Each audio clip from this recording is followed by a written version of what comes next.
আসসালামু আলাইকুম বন্ধুরা, সুপ্রিয় দর্শক, আজকের ভিডিওতে আমরা জানব 2025 সালে রমজান মাস কখন, কত তারিখ আর কতদিন বা বাকি আছে। দীর্ঘ 11 মাস পর আমাদের মাঝে ফিরে আসে রমজান মাস। এই মাসে আল্লাহ পাক রব্বুল আলামিন জান্নাতের দরজা খুলে দেন এবং জাহান্নামের দরজা বন্ধ করে দেন।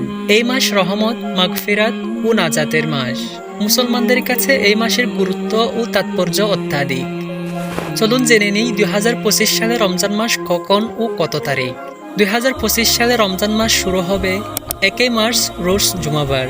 আমি আবার বলছি, 2025 সালে রমজান মাস শুরু হবে 1 মার্চ রোজ জুমাবার 2025। আরবি দিবসগুলো যেহেতু ছাদের উপর নির্ভরশীল, সেহেতু 2-1 দিন এদিক সেদিক হতে পারে। আশা করি আপনারা বুঝতে পেরেছেন। রাসূল সাল্লাল্লাহু আলাইহি ওয়াসাল্লাম বলেছেন, যে ব্যক্তি রোজার দাওয়াত পৌঁছে দেয় তার জন্য জাহান্নামের আগুন হারাম হয়ে যায়। তাই আমি আপনাদের কাছে এই দাওয়াত পৌঁছে দিলাম, আর আপনারা শেয়ার করে আরো মানুষের কাছে পৌঁছে দিন। আজকের মতো বিদায় নিচ্ছি। আল্লাহ হাফেজ।